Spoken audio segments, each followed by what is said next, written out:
A ver, cuando hablamos de propagación transecuatorial, ¿a qué nos referimos? Y, y nos referimos a que es un fenómeno de propagación que se da eso ya lo dimos nosotros cuando hicimos, era una de las preguntas de general, que, que se da entre dos puntos de la misma latitud, sur y norte, y bueno, y en el ecuador magnético.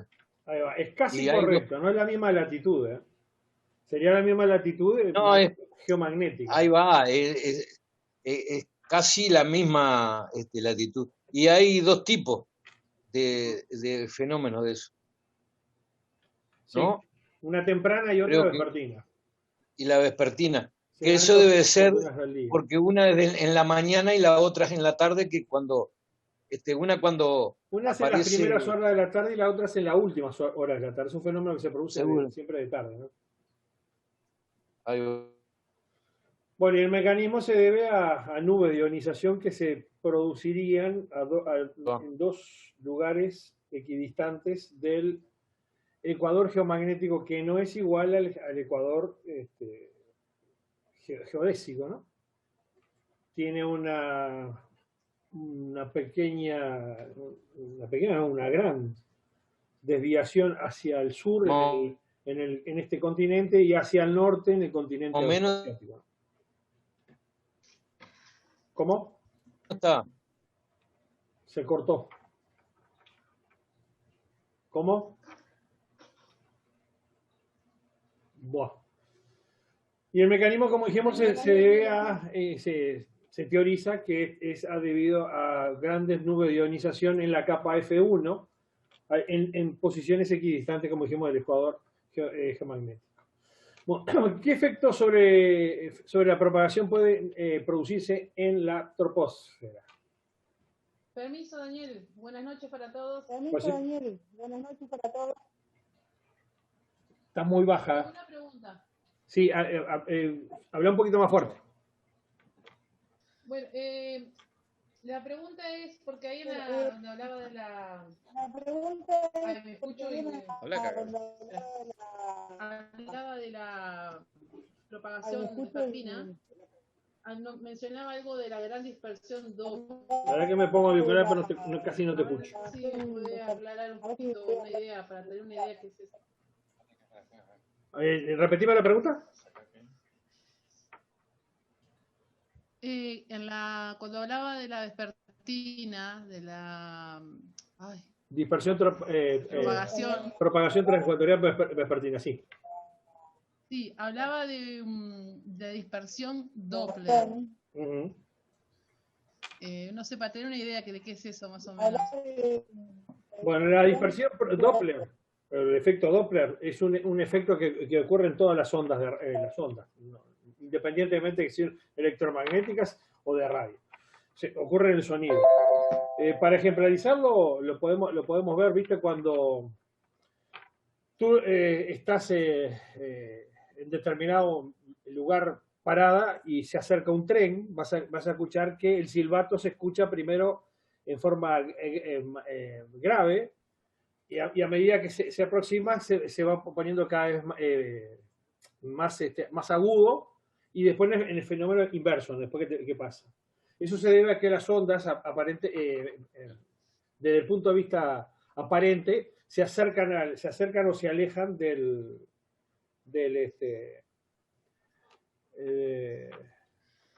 ese caso, en nuestra posición. Las ondas electromagnéticas pasa lo mismo. Entonces ocurre que tienen corrimientos en más o menos de la frecuencia fundamental debido a la velocidad relativa entre un punto y la onda.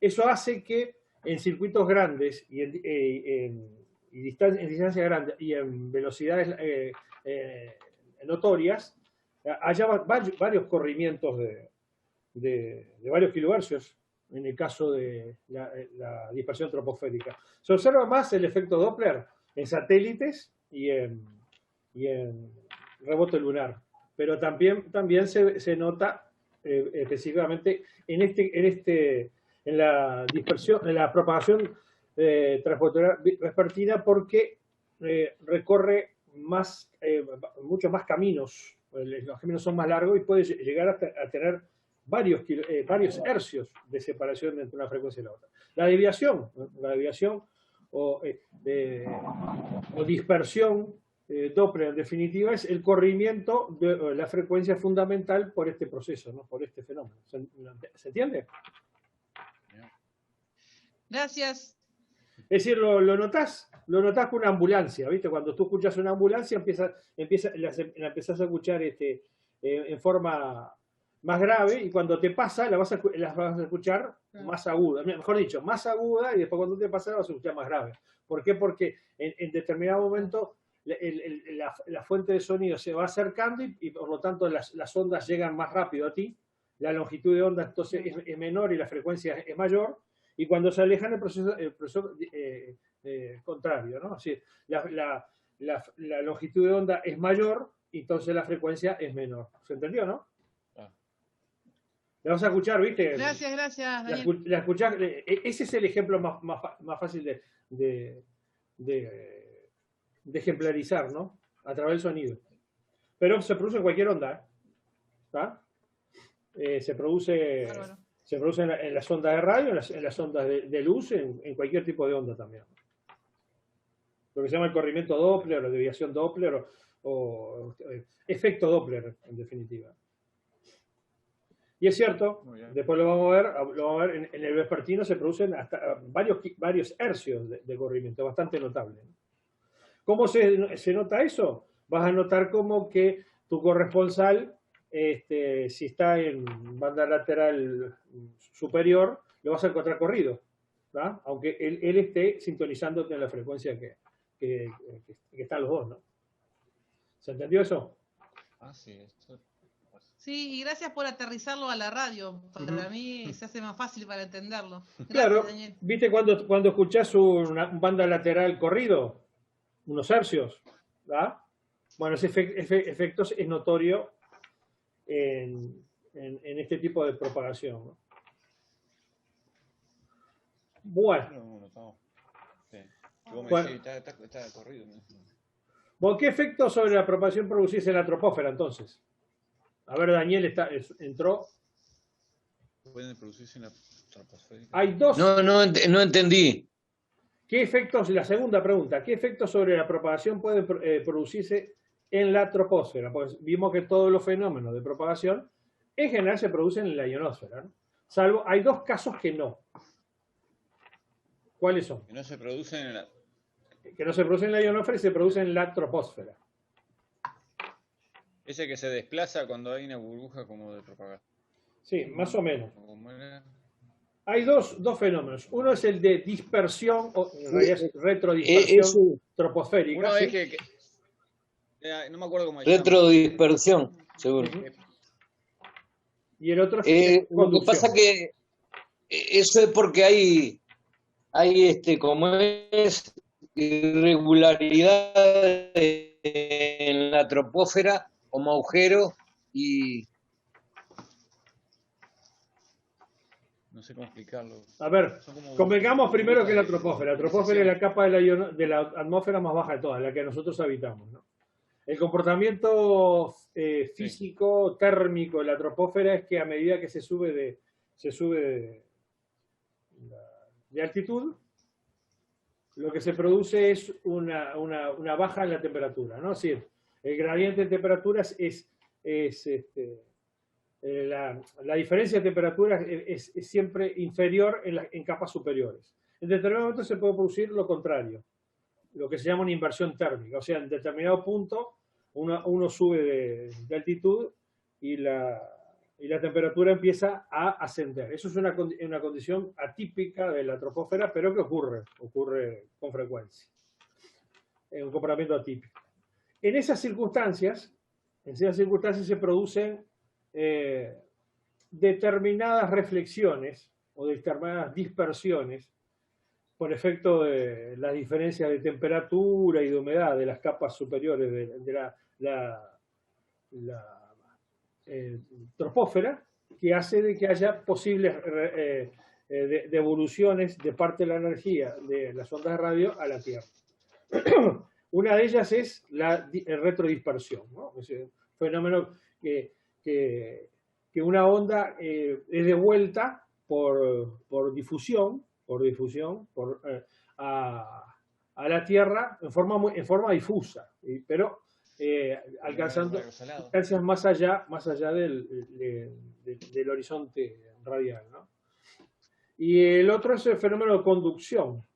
Esos fenómenos se pueden dar en circuitos de propagación en los cuales, es decir, una onda queda encapsulada en un circuito, alcanza, es decir, no llegando a tierra, pero sí navegando entre capas de la troposfera, alcanzando aún mayores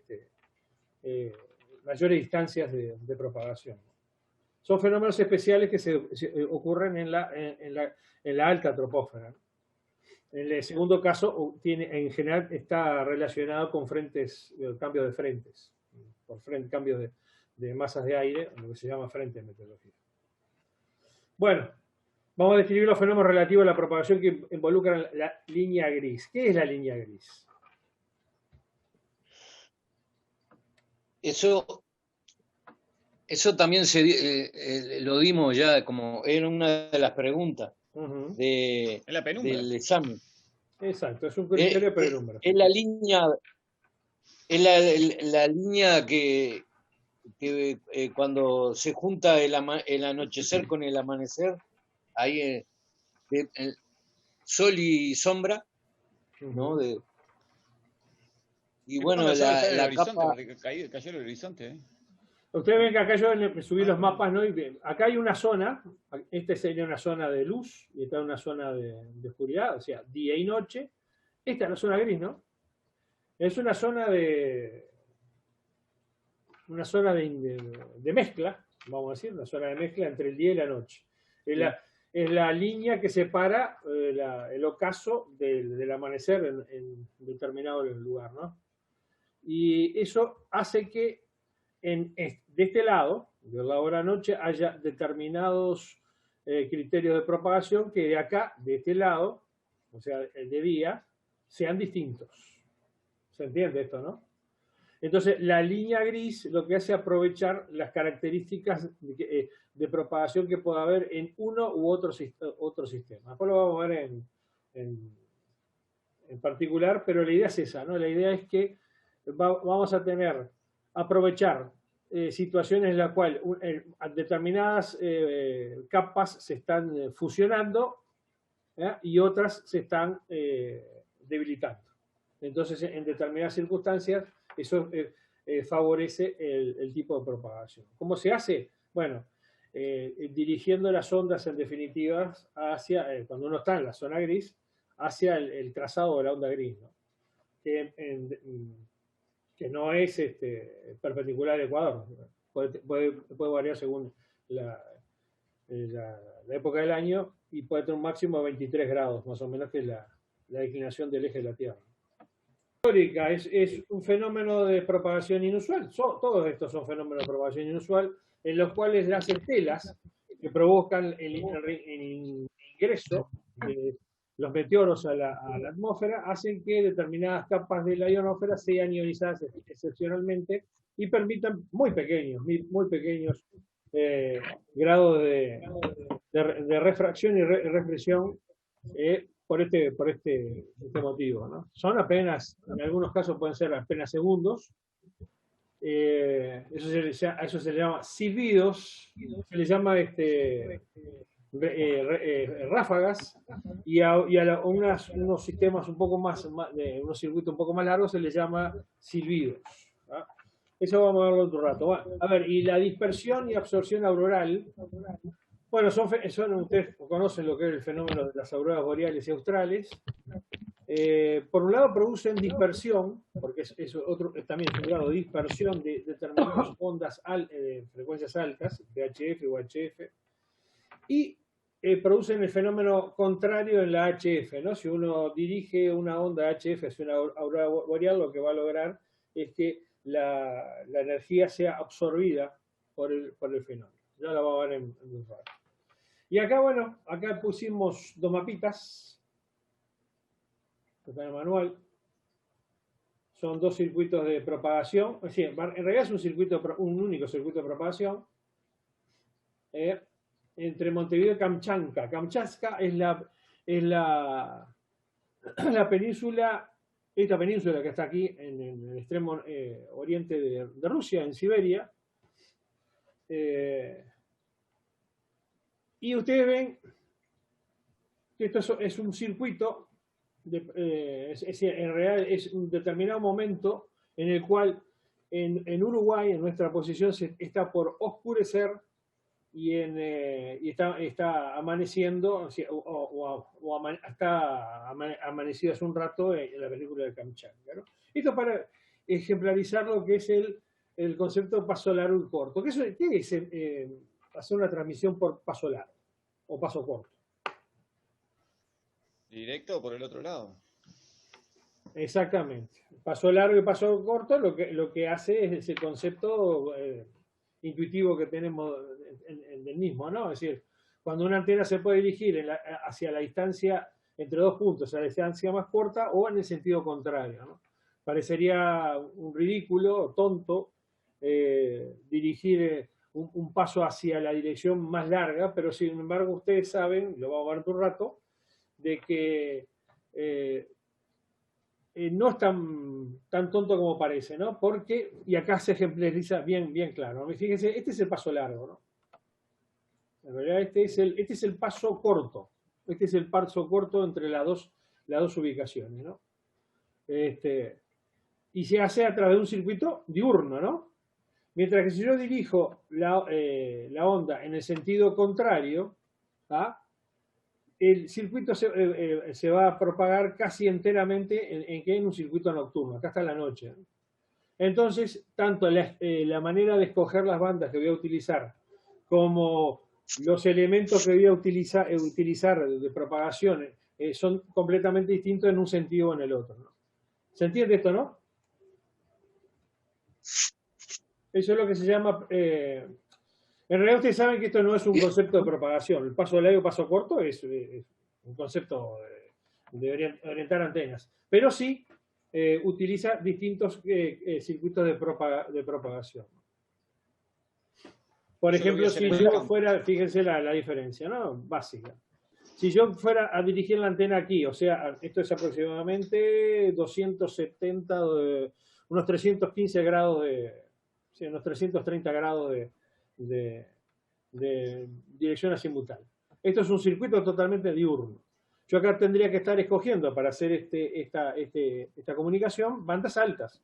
O sea, me tendría que estar ubicando encima de los 20 metros, o sea, 15, 17, 12 y 10 metros, para hacer algún tipo de comunicado posible entre los dos puntos. Sin embargo, si yo dirijo la antena en el sentido contrario, que será unos 90, unos 120 grados, unos más o menos, ¿ah? 150 grados, fíjense que esto es un circuito nocturno. ¿Qué bandas voy a utilizar acá? Todas las contrarias, ¿no? Las bandas nocturnas.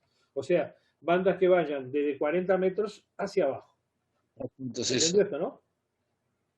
seguro. Y en el mismo momento del día, ¿no? Solamente la diferencia entre escoger una banda y la otra ocurre porque voy a dirigir la antena en un circuito nocturno, un circuito diurno. ¿Por qué? Porque elijo el paso largo, paso corto. Bueno, ese es el ejemplo que les quería contar. Una pregunta. Y diga. Con el mapa que tenías recién, si dirigida hacia Australia, ahí está también A ver. La línea gris. Australia tiene determinada... Sí, sí, sí. Si tú decís hacia Australia... Podría sí. haber comunicación también, Sí, ¿no? sí. Sí, claro. Si yo dirigiera hacia medio... Australia, estaría en condiciones de utilizar el fenómeno de línea gris, ¿no? ¿Ah? Seguro. En el caso de Australia hay una dificultad que es esta, que está acá, ¿no? Acá abajo. Sí. La Antártida, ¿no? Seguro. Bueno, Ahí se produce una absorción y demás, pero sí, se utiliza la línea gris. Es más, en la banda de 20 metros es más proclive uno de hacer la comunicación por paso largo que por paso corto hacia Australia. ¿Por qué? O sea, dirigiendo la antena hacia el norte. Fíjate que el paso largo sería en esta dirección, ¿no? Más o menos en esta dirección, Sí. que daría la vuelta aquí, ¿no? Y el paso corto sería por el sur, ¿no? Y sin embargo, Seguro. es decir, en general nosotros nos comunicamos, por ejemplo, a 20 metros por paso largo y no por paso corto con Australia. Es una de las cosas que uno aprende con la práctica. Es decir, dirigiendo la antena hacia el norte y no hacia el sur, donde aparentemente sería el criterio más lógico, ¿no? Pero tenemos esta gran barrera entre Australia y nuestra ubicación, que es la Antártida y los circuitos los circuitos de absorción que hay en esa región, ¿no? Según. Pero es cierto, en este caso, sí, en este caso estaríamos utilizando, si podríamos utilizar la línea gris, ¿no? En un sentido o en el otro. Bien, entonces, propagación tercera parte. De la presentación vamos a limitarnos a la propagación tercera parte. Vamos a empezar con la línea gris, justamente.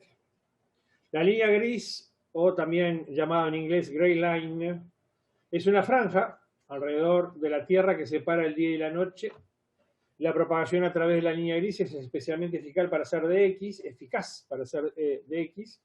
En ella la capa D desaparece rápidamente al atardecer y durante el amanecer tarda un poco en formarse. Como dijimos, es la zona de mezcla. Entonces podemos aprovechar que la capa D está desapareciendo, en ese momento se está desapareciendo o ha desaparecido totalmente, y se están formando otras capas, ¿no? Otras capas en definitiva. Bueno, esta es la idea, ¿no? Al anochecer la capa F2 sigue ionizada, aún sigue iluminada por el sol. La capa D ha desaparecido o se ha debilitado bastante. Y al amanecer la F2 se empieza a ionizar rápidamente y la capa D aún no ha sido formada. En esa zona, la zona de zona gris, entonces tenemos esta condición de línea gris, tenemos estas condiciones, ¿no? Que las capas F, la capa F está, la capa reflectiva, está formándose o está aún con buena ionización, y la capa D no se ha formado o se ha debilitado o ha desaparecido. O sea, están en las mejores condiciones de propagación que durante la mayor parte del día, ¿no? Bueno, esta es la idea. Al amanecer en el verano, ¿ah? Las líneas, esta sería la idea, ¿no? Fíjense, el circuito siempre centrando en Uruguay, este sería un circuito nocturno, ¿ah? Y la línea gris, ¿ah? se desplaza en verano hacia Europa, en el circuito europeo, mientras que en el invierno lo hace en el sentido contrario. Bueno, dice barriendo a lo largo del año un arco de 23 grados azimut hacia el sur o 23 grados hacia el norte. Los 23 grados se debe a la declinación del eje de la Tierra, del eje terráqueo. O sea, ustedes saben que el eje terráqueo está inclinado 23 grados, ¿no? Entonces, en determinado momento, esta línea va a llegar al máximo de 23 grados hacia el sur o hacia el norte, dependiendo de la estación del año. O sea, eso permite que la línea gris sea utilizada en distintas épocas del año con distintas orientaciones, ¿no? No es siempre la misma. Vamos a hablar de propagación inusual. Bueno, la mayoría de los modelos ionosféricos consideran la ionosfera como una serie de capas horizontales que varían solo lentamente con el tiempo y la ubicación geográfica. Es lo que hablamos nosotros cuando hacemos simplificaciones respecto al comportamiento de la ionosfera, que sabemos que no están así. Los modos de propagación que se basan en dicho modelo se denominan modos de propagación normales o simples. Sin embargo, la ionosfera real no siempre se ajusta a este simple modelo, particularmente en las regiones ecuatoriales y polares. En las ubicaciones medias, el comportamiento es bastante similar al comportamiento teórico. Las anomalías que existen en estas regiones dan lugar a lo que se llaman modos de propagación inusuales. Vamos a describir para entender algunos de los modos de propagación inusuales lo que es el ecuador magnético. Es una línea curva que discurre en las proximidades del ecuador geográfico uniendo los puntos de 0 grados de inclinación magnética. Acá la vemos, ¿no? Es esta línea que está en negro, que se acerca hacia el sur en nuestro continente y en el continente asiático va hacia el norte, ¿no? Hasta 15 grados de diferencia con el ecuador geodésico. El punto donde más se aleja del ecuador magnético del ecuador terrestre geodésico es la latitud 15 grados de Sudamérica. Quizás esto se deba a la anomalía del Atlántico Sur, ¿no?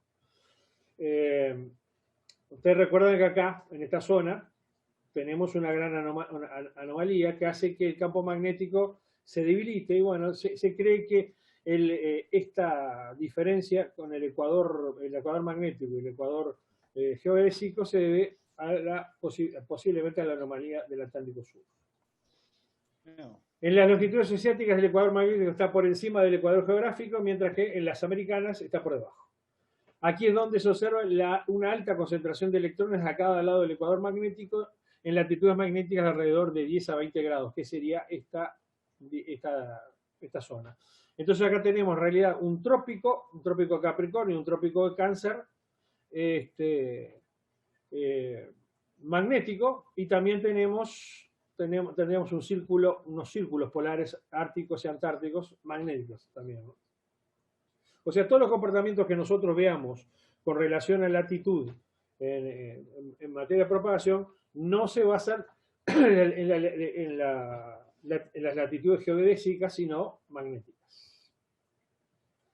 Esta cresta de ionización da lugar a frecuencias críticas ionosféricas, se llaman FO, F2, más altas que la existente en el ecuador geomagnético. Y también se encuentran en altitudes más bajas que el pico de la capa F en el ecuador geomagnético. Las ionosferas, ustedes dirán, qué disparate esto hablar de ionosferas. Efectivamente, es una ionosfera sola, ¿no? Pero tiene, según la ubicación que tiene en el planeta, que tiene que ver con la latitud, tiene comportamientos distintos. Así que vamos a hablar de la ionosfera polar, que en las zonas polares la ionosfera es menos densa, las líneas de campo magnético terrestre son prácticamente perpendiculares a la Tierra en ese lugar. Eso le da determinadas características a la ionosfera que está en esas zonas polares. Las templadas, en altitudes medias, el modelo el modelo de capas es el que se ajusta con más exactitud para describir el comportamiento de la ionosfera, lo que decíamos. En latitudes medias, en donde está la ionósfera, lo que se llama la ionósfera templada, es donde se produce un comportamiento más cercano al comportamiento teórico de la ionósfera. Y en materia ecuatorial, lo que es la ionósfera ecuatorial, en latitud cercana al Ecuador, la incidencia del sol de la ionósfera es más directa, el sol entra con menor grado de inclinación, y por tanto deben esperarse mayores densidades de ionización y frecuencias críticas más altas. Asimismo, por este fenómeno, las variaciones estacionales son menores, al no estar tan definidos el invierno y el verano como sucede en latitudes templadas. En realidad casi no existe una diferenciación entre el invierno y el verano, al menos desde el punto de vista de calentamiento del sol. Y la línea de campo magnético terrestre son aproximadamente paralelas a la superficie de la Tierra. Esa es la diferencia que hay también desde el punto de vista magnético, ¿no? En las zonas polares las líneas se mueven perpendiculares, y aquí se mueven en forma paralelas a la superficie terrestre. En comparación con las zonas templadas, se debería esperar que la radiación sea mayor, que las zonas deberían contar a frecuencias críticas ionosféricas más altas que las zonas templadas. También podríamos esperar, estamos hablando de la ionosfera ecuatorial, también podríamos esperar encontrar una variación menor de la ionosfera con las estaciones, y esto es lo que acabamos de ver, ya que excepcionalmente los trópicos no tienen verano e invierno bien definidos. Esto está repetido. Dice, en el otro extremo, o sea, en el polar, esperaríamos que la ionosfera polar sea menos densa debido al alto ángulo cenital solar y mostrar la mayor variabilidad entre verano e invierno. Sí, indudablemente en las zonas polares es donde más se marca la diferencia entre una y otra estación. Aunque estas expectativas son esencialmente ciertas, pero no explican las muchas características interesantes de estas regiones y las capas más importantes de la ionosfera, la región F, no siempre obedece a estos supuestos razonables. Las ionosferas polares y ecuatoriales están sujetas a un comportamiento de rango más amplio del normal e inesperado, básicamente no solamente por la radiación, sino también por el comportamiento magnético que se encuentra en las mismas. Vamos a hablar de propagación transecuatorial. Daniel, Sí, Daniel, diga. si vas a la Antártida, Ujú. ¿cómo sería transmitir desde ahí? ¿Qué esperarías? Complicado. Eso me Complicado imaginé. en algunos aspectos muy complicado. ¿Se puede dar como no se puede dar nada? Sí, de todas maneras, es decir, en frecuencias bajas el comportamiento es más estable, ¿no? Pero vamos a ver, hay fenómenos especiales, que se dan, pero igual, es complicado. Es el lugar Desafío. más complicado para transmitir. Es un desafío. Refiriéndome siempre a, sí, a alta frecuencia, ¿no? A onda corta. Bien, gracias. Bueno, propagación transecuatorial. Este es un fenómeno que se da todos los veranos en nuestro país, ¿no? Se abrevia TEP, por Transequatorial Propagation en inglés, y es una forma infrecuente de propagación que permite comunicarse entre estaciones muy lejanas. ¿En qué característica? Ubicadas a distancias aproximadamente iguales del ecuador geomagnético, ¿no? Esa es la circunstancia que lo hace particular. Siempre que hablamos de transecuatorial, estamos hablando de comunicar entre puntos equidistantes, más o menos equidistantes con el ecuador magnético. Bueno, la propagación transecuatorial es ocasionada por nubes o bultos de ionización intensa, muy intensa en la capa G2, más o menos simétricos a ambos lados del ecuador magnético, que ocasionan reflexiones o refracciones directas entre sí, sin regreso a tierra. Y existen dos tipos de momentos, ¿ah? Dos tipos de propagación. En realidad son tipos de momentos donde se da la propagación esta, que una se llama temprana o de tarde, en inglés se dice afternoon, y otro vespertino o tardía, en inglés se dice evening, ¿no? La diferencia entre afternoon y evening en inglés, ¿no? Uno es temprano en la tarde y el otro es casi al anochecer, ¿no? Bueno, fíjense acá la idea, no tenemos un bulto de ionización que sea casi equidistante del ecuador geomagnético y con una onda dirigida hacia esa anomalía, lo que genera es una reflexión hacia otra anomalía simétrica que hay en el otro hemisferio, que produce una reflexión, y naturalmente son puntos equidistantes, pues siempre estamos hablando que este tipo de bulto se da en zonas equidistantes, y tiene que ver también con el grado de incidencia con que llegan a la capa G2. Bueno, su ocurrencia máxima es alrededor hablando de la temprana, de las 17 a las 19 horas local, la hora local. Ya estamos hablando en las primeras horas de la tarde, vamos a decir, ¿no? Después del mediodía, básicamente después del mediodía. Este es el fenómeno que más notamos aquí en esta zona del planeta. Considerándose la hora en el punto en el que el circuito corta el ecuador magnético. O sea, si en realidad estamos hablando de un circuito oblicuo, en realidad es la hora donde se corta ese punto, ¿no? En realidad, cuando nosotros hablamos acá de hora 17, con el circuito que se da en el Caribe, estamos hablando un poco antes de las 17, porque la hora donde corta el ecuador es quizás una hora o una hora y media antes de nuestra hora local, ¿no? Bueno, cuenta con señales estables normales, fuertes, con un bajo índice de desvanecimiento y una pequeña dispersión Doppler, que estamos hablando alrededor de 2 a 4 hercios. La dispersión Doppler es lo que hablábamos al principio. Por supuesto, este tipo de desviación de 2 o 4 hercios es casi imperceptible, ¿no? No nos vamos a dar cuenta que está ocurriendo. Bueno, con longitud de trayecto de unos 6.000 a 9.000 kilómetros y algunas veces mayores. La vespertina se da de 20 a 23, o sea, las últimas horas de la tarde, casi noche también. Y es más frecuente en los equinoccios, especialmente en épocas de alto número de manchas solares. O sea, cuando nos acercamos a los equinoccios, o sea, cuando cambia el verano, cuando empieza la estación del invierno o el verano, esto es más frecuente. Elevada intensidad de señales, pero con desvanecimiento profundo y rápido, y una gran dispersión Doppler. En este caso puedes exceder los 40 hercios. Ahí sí ya podemos encontrar corrimiento del corresponsal, ¿no? Porque 40 hercios significa ya una frecuencia que es perceptible. La longitud de los caminos pueden variar de 3.000 a 8.000 kilohercios.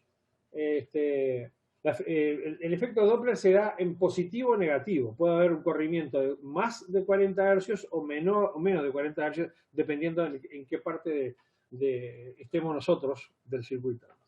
Las frecuencias admitivas son más altas que en la temprana y muy ocasionalmente puede subir muy excepcionalmente a la capa de UHF, a UHF. Bueno, esta es la idea y fíjense, esta es la idea que amplificada, ¿no? Dos nubes con una anomalía prácticamente simétricas. Bueno, la onda ingresa a esa, no es reflejada a tierra, sino a la propia capa F2 y después de vuelta en un circuito que es equidistante del ecuador geomagnético. Y estos son los circuitos que en general se observan, ¿ah?, en materia de propagación transecuatoriana. El más básico que tenemos nosotros es el desde nuestro país con el Caribe. ¿Ah? Fíjense que el Caribe no está equidistante en materia de latitud geodésica con Uruguay, ¿no? Está muy por debajo, pero debido a la curva que tiene el ecuador geomagnético, estamos hablando de puntos equidistantes. Este tipo de propagación se da en general en verano, de 5, 6, 7 de la tarde, y básicamente con estaciones de Puerto Rico y de República Dominicana, siempre lo repito. También hay un circuito normal, digamos, o conocido, que se da entre el sur de África y el sur de Europa, Mediterráneo, también en puntos equidistantes del ecuador magnético. Y también es común hacerlo entre Australia y Japón, China, así el sudeste asiático, ¿no? Fíjense, también son puntos equidistantes. Estos son los circuitos, ¿por qué? Porque acá hay actividad de radioaficionados, ¿no? En definitiva, ¿no? ¿Ah? Por supuesto que habrá circuitos en otras direcciones, ¿no? Pero estos son circuitos bien delimitados porque hay actividad en las dos puntas del circuito.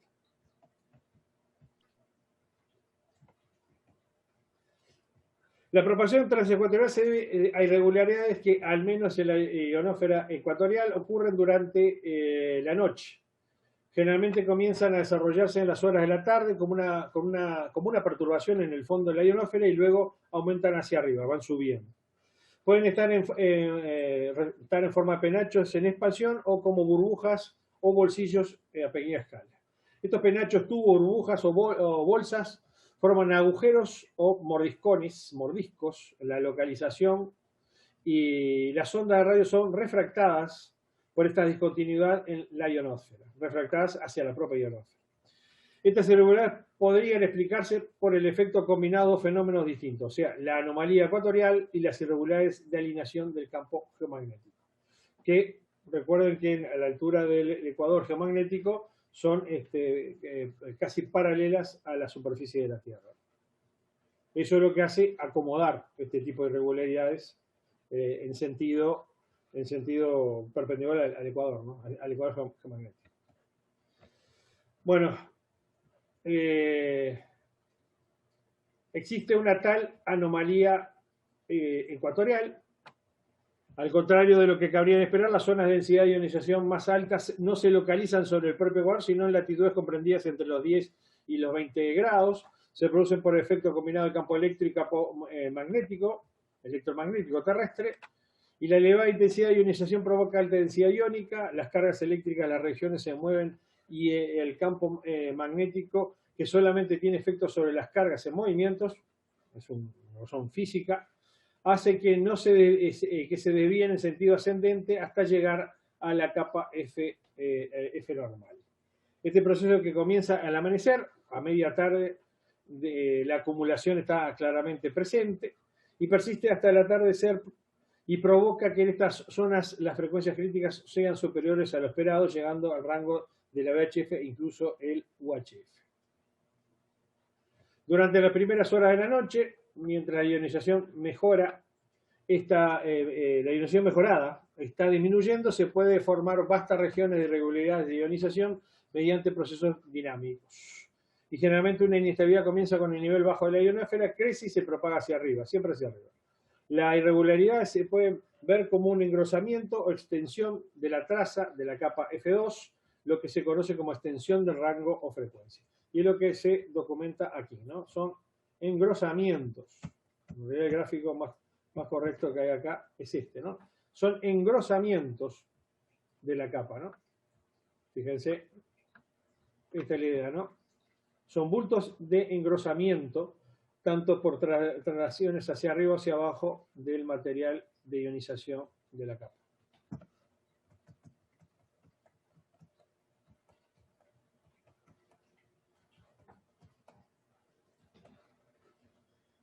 Bueno, las irregularidades por la alineación del campo magnético. Se abrevia como FI o Field Alignment Irregularities y se deben a procesos dinámicos resultantes del inicio de la recombinación. ¿Te recuerdas que es la recombinación, no? El proceso inverso a la ionización que se produce al atardecer. Se forman nubes de ionización irregular que van creciendo y propagándose en sentido ascendente. Comienzan a profundizarse inmediatamente después del amanecer y a media tarde la acumulación de la ionización está claramente presente y persiste hasta después del atardecer cuando el Sol no produce más ionización. Estas nubes se alinean con el campo magnético terrestre. La discontinuidad entre la zona de las nubes de este tipo y la zona de menos ionizadas provocan la reflexión de ondas de radio, aumentando de esa forma su alcance. Son arrastradas por los vientos ionosféricos y se rompen, y en las horas de la mañana, las 3 horas local, han desaparecido en su mayoría. Ese es otro tipo de irregularidad que se produce en la zona de la ionosfera tropical. Bueno, sobre la predicción del transecuatorial, bueno, es difícil, todavía no hay una manera de predecir, pero hay maneras empíricas de considerar que este fenómeno se puede dar, ¿no? Por ejemplo, el circuito debe ser simétrico con respecto al ecuador geomagnético, es decir, el receptor y el transmisor deben ubicarse a distancias iguales de esa línea. Y por eso vimos el mapa aquel que veíamos 3 circuitos siempre simétricos con respecto al ecuador magnético. El camino debe estar dentro de unos 15 grados magnéticos norte-sur, no más de eso. La tasa de ocurrencia es mayor alrededor de los equinoccios, o sea, en el momento en el que nos acercamos al cambio de estación del otoño al invierno y de la primavera al verano. La tasa de ocurrencia es mayor, perdón, los equinoccios no, estamos mal. En realidad, cuando cercano al otoño y cercano a la primavera. La tasa de ocurrencia es mayor en momentos alrededor del máximo del ciclo solar. La tasa de ocurrencia disminuye a medida que aumenta la frecuencia utilizada, y cuanto más alta sea la capa G2 sobre el ecuador geomagnético, mayor será la tasa de aparición. O sea, cuanto más esté elevada la capa, esos bultos son más fáciles de formar. Esos son los criterios empíricos que hay, dado que no hay manera aún de predecir la propagación transecuatorial. Ustedes saben que es más fácil, los otros fenómenos de propagación, la propagación de ionosféricos son relativamente fáciles de predecir, comparado con la propagación transecuatorial.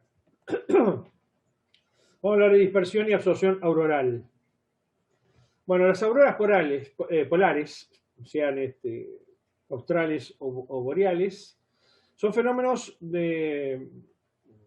ópticos, se aprecian como fenómenos ópticos, en forma de brillo o luminiscencia que se presentan en el cielo nocturno, generalmente en zonas polares, aunque puede aparecer en otras zonas del mundo durante breves periodos, ¿no? Pueden llegar a ser visibles no solamente en las zonas polares, ¿no? Sino pueden bajar algunos hasta latitudes medias. Bueno, se llaman boreales si son en el norte y australes si son en el sur y se generan por el choque de iones de las radiaciones solares en su periodo más alto con átomos de gas en la atmósfera superior. Los iones son atraídos hacia los polos por el campo magnético de la Tierra y además del fenómeno de luminiscencia son capaces de reflejar esos choques producen luz, ¿no? Pero también son capaces de reflejar señales de VHF e incluso UHF situadas en la zona visible del fenómeno. La aurora se produce cuando una eyección de partículas o viento solar choca en la magnetosfera de la Tierra y en el hemisferio que se encuentra en la etapa nocturna de la Tierra en los polos, donde están las otras líneas de campo magnético, se van almacenando energía hasta que no lo puede hacer más. Por eso ahí es cuando produce el fenómeno de luminiscencia. La energía almacenada se dispara en forma de radiaciones electromagnéticas sobre la ionosfera terrestre, creando efectos visuales. Las horas en las que se produce es aproximadamente anular y se denomina aurora oval. Acá lo vemos, ¿no? Es aproximadamente un óvalo. Estando centrada en el polo magnético terrestre, no el polo geodésico, sino el polo magnético tiene un corrimiento, y abarcando unos 3.000 kilómetros de radio en condiciones normales. Acá tenemos una aurora oval sobre el continente antártico. En condiciones de actividad geomagnética elevada o cuando se produce una eyección de masa coronal, la aurora oval se extiende a latitudes inferiores. En algún momento este óvalo puede extenderse básicamente por la eyección de masa coronal del Sol.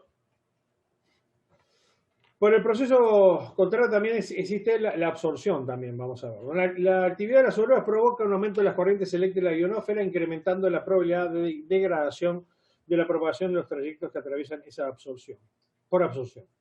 Concomitantemente se producen dispersiones generando la llamada propagación auroral, que se caracteriza por fluctuaciones rápidas que hace que las señales de telefonía sean ilegibles la mayor parte del tiempo. ¿Ah? Eso son los dos fenómenos negativos que tiene, o sea, tanto el fenómeno de absorción como el fenómeno de dispersión que imposibilita las comunicaciones básicamente en telefonía, ¿no? Que requiere mayor información. Las estaciones equipadas con 25 vatios y pequeñas antenas direccionales resultan suficientes para estos contactos, lográndose comunicaciones de aproximadamente 2.000 kilómetros, principalmente y básicamente en telegrafía en los 644 MHz, es donde se intenta este tipo de propagación. Estos fenómenos generan un efecto inverso a la onda corta, ya que absorbe casi por completo algunas señales y su recepción se distorsiona durante horas. Dispersión meteórica. Tipo notable de propagación causada por la ionización de los meteoros que entran en la atmósfera terrestre. Los meteoroides ingresan a la atmósfera de la Tierra generando meteoros a una velocidad de más de 10.000 km por hora, incinerándose a temperaturas extremadamente altas, dejando rastros de gases, o sea, plasma, en definitiva lo que dejan es plasma, y como tal está ionizado en altitudes que van de 80 a 150 kilómetros, o sea, el segmento inferior de la ionosfera, donde se ubicaría la capa D y la capa E. Estos rastros pueden reflejar, o sea, dispersar en realidad las ondas de radio de frecuencias que van hasta los 500 MHz en UHF. Como también en señales de onda corta, especialmente como radioaficionados en la banda de 10 metros, ¿no? En los intervalos cercanos a los 30 MHz. Tales dispersiones se califican como pings o silbidos o bursts o ráfagas de acuerdo a su duración, y los primeros pueden permanecer apenas unos segundos y los bursts pueden darse por varios minutos. Bueno, en realidad lo que se utiliza siempre, en general lo que se trata de utilizar en dispersión meteórica es el packet, ¿tá? Y en realidad más que nada el APRS. ¿Por qué? Porque en un pequeño paquete se puede enviar un montón de información básica como como la ubicación de la estación y el distintivo de la misma, ¿no? Y en VHF, ya que las transmisiones de paquetes son capaces, bueno, como decía, enviar en breves lapsos información útil como el distintivo de la estación transmisora y su ubicación. Ductos o propagación cordal. En raras circunstancias, pero no infrecuentes, 2 o más inversiones térmicas pueden aparecer en diferentes altitudes, que en determinadas circunstancias pueden hacer que ciertas ondas de radio puedan ser transportadas entre ellas. Este tipo de propagación se llama cordal o ducto o conducto o túnel, y el efecto que ocasiona se le llama conducto troposférico. El conducto troposférico es un espacio en el cual una onda electromagnética con rangos de frecuencia que oscilan en la banda de B y UHF queda confinado entre dos masas de aire, creando lo que sería una guía de onda, ¿no? Algo así como un ducto, como un cable, ¿no? Como un cable que contiene la onda, el frente de onda, ¿no? Se puede dar en superficie, o también se puede dar elevado, se puede dar entre dos ductos. Esas son las dos posibilidades de conducción troposférica. Se han registrado propagaciones de hasta más de 2.500 kilómetros como consecuencia de dicha canalización en BU. El efecto suele limitarse a la banda de 2 metros, pero puede ocurrir tan alto como 1,2 GHz y casi nunca se produce por debajo de los 50 MHz. O sea, es muy difícil que se produzca en la banda 6 metros y es más frecuente en las bandas intermedias de BU. Bueno, las inversiones generalmente se desarrollan bajo la influencia de los sistemas meteorológicos de alta presión cuando hay muy poco movimiento de aire. Además, los sistemas de baja presión pueden producir una inversión cuando las masas de aire frío colisionan con una masa de aire más caliente, lo que es llamado en meteorología como un sistema frontal o un frente. Entonces, los radioaficionados que utilizan este modo de propagación a menudo apuntan sus antenas en paralelo a los sistemas frontales para tomar ventaja de las mismas. O sea, los que practican este tipo de propagación lo que hacen es esperar que se produzca un cambio de frente, se produzca un frente, y bueno, y entonces tratan de conducir sus emisiones en vista a ver si se logra algún tipo de conducción cordal. La propagación de paso largo y corto. Bueno, la propagación de paso largo es utilizar con fines de comunicación un circuito de propagación que transita el camino más largo entre los dos puntos terminales del mismo, es decir, por el haz de ondas hertzianas orientadas en sentido contrario a la dirección azimutal. Estrictamente no se trata de una forma de propagación, sino de utilizar alguna de las que se mencionaron anteriormente, que se desarrolla en sentido opuesto, o sea, más o menos 180 grados, del paso corto, aquel que queda determinado por la distancia menor entre los dos puntos. Y acá tenemos dos mapas azimutales y vemos el paso corto que une Montevideo con Roma y el paso largo, ¿no? En sentido contrario, aproximadamente 45 grados, y esto aproximadamente son 215 grados. No, 180, sí, de dirección. Acá está más grande.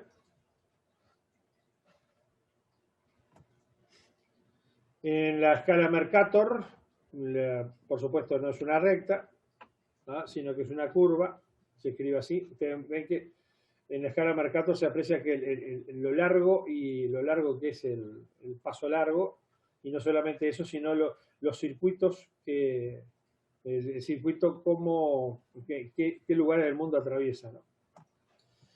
Bueno, acá tenemos 3 pasos largos, cortos y largos. Montevideo-Madrid, el primero. Montevideo-Canberra, lo que hablábamos hoy con Australia, ¿no? Fíjense que sí, es cierto, casi coincide con la línea gris, al menos en esta hora, ¿no? Y Montevideo-Nuuk o Gotaf, Nuuk es la capital de Groenlandia. Quedan bien claros los circuitos, ¿no? Bueno, con los mapas que siguen pueden comprenderse mejor el concepto. Se trata de paso corto y largo trazado sobre la proyección Mercator, lo que correspondería en el mes de marzo a las 21 horas UTC, uniendo Montevideo con la península de Kamchatka, ¿no? Y acá está el sol. Acá está el sol. Entonces Uruguay está entrando en lo que sería la noche y Kamchatka, lo que está, es decir, el extremo oriente de Siberia, lo que está saliendo, es decir, saliendo de la noche, o sea, amaneciendo, ¿no? Ya ha amanecido más o menos en esa hora. Fíjense claramente la diferencia acá queda bien clara la diferencia del circuito, ¿no? Como lo dijimos en la introducción, dice el paso corto contiene un circuito casi enteramente diurno, el paso largo, mejor dicho, el paso corto contiene un circuito casi enteramente nocturno y el largo un circuito diurno. Por tanto, se deberá utilizar la característica específica de cada banda para intentar comunicar en uno u otro sentido, lo que hablábamos al principio. Dice, por ejemplo, si se intentara utilizar frecuencias más altas en el segmento de la onda corta, o sea, 10, 12, 17 y 15, se debería intentar el paso largo, ¿no? ¿Por qué? Porque es diurno, ¿no? En tanto, si se debería usar frecuencias más bajas, por ejemplo, la banda de 40 metros, tendríamos que utilizar el paso corto, o sea, dirigir la antena en este sentido. Vamos a hablar sobre algunos criterios sobre cómo se seleccionan las frecuencias de operación y vamos a definir cinco variables, cinco magnitudes. Bueno, conocidos los factores en el que pueden afectar a las condiciones de propagación en la onda corta y los diferentes tipos de la misma, resulta importante conocer cuáles pueden ser las mejores frecuencias para operar en un momento dado. Así tenemos que resulta necesario definir algunos parámetros que en realidad son frecuencias de trabajo más adecuadas con la función del estado de ionosfera que son. Vamos a definir lo que es la frecuencia crítica, la otra máxima utilizable, la mínima utilizable, la óptima de trabajo y una que se llama limitada de absorción. Bueno, en física en general todo se llama la frecuencia crítica, aquella a partir de la cual un obstáculo rígido empieza a absorber parte de la energía de una onda incidente. Eso ocurre en la ionosfera específicamente y en materia de propagación la definimos como la máxima frecuencia de una onda hertziana que es enviada en sentido azimutal, o sea, arriba, verticalmente, y es devuelta por la ionosfera. En el punto, si nosotros empezamos a enviar ondas y vamos variando su frecuencia, la frecuencia en la cual en el mismo momento deja de ser reflejada por la ionosfera, a eso le llamamos la frecuencia crítica, siempre enviando hacia el punto cenital, hacia arriba. Le llamamos frecuencia máxima utilizable. Ese valor en realidad como radioaficionado no tiene mucho valor, lo que es frecuencia crítica, pero define los circuitos. Es la que se mide los observatorios miden la frecuencia crítica en particular en un momento dado. Bueno, la frecuencia máxima utilizable, que se abrevia como MUF, este sí es un valor interesante para nosotros, ya que ella situada justo por debajo de la frecuencia crítica, de tal manera que la onda de frecuencia igual o inferior estén sujetas a condiciones de reflexión ionosférica. Es decir, como la frecuencia crítica se mide emitiendo onda de radio con trayectoria perpendicular a la Tierra, no resulta más que un dato teórico porque, de hecho, el ángulo de incidencia a fines prácticos será siempre oblicuo. O sea, en realidad, lo que vamos a utilizar como MUF es, vamos a definirla como la máxima frecuencia para transmisión ionosférica usando una trayectoria oblicua para un sistema determinado. O sea, si establecemos un circuito de propagación, esto es específico de un circuito de propagación. Bueno, la MUF es aquella frecuencia en la cual se permite la reflexión o refracción por onda oblicua de la ionosfera.